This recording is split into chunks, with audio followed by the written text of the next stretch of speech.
அந்த கொள்கை தலைவர்கள் இவங்களுக்கெல்லாம் நீங்க வந்து ஒரு ப்ரோக்ராம் வைக்கிறீங்க, இல்ல ஒரு ப்ரோக்ராம் பண்றீங்க அப்படின்னா, எல்லாமே நீங்க உங்களுடைய ஒரு தனிப்பட்ட ஒரு அறைக்குள்ளேயே வச்சு முடிச்சிற மாரி ஒரு விஷயம் நடந்துட்டு இருக்கேண்ணா.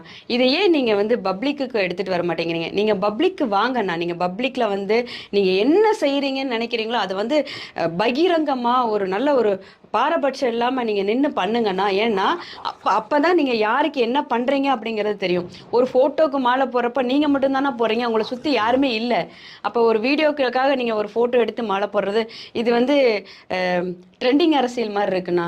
ரீல்ஸ் பண்ற மாதிரி இருக்கு. அது கொஞ்சம் மாத்திக்கணும்னு என்னோட வேண்டுகோள்.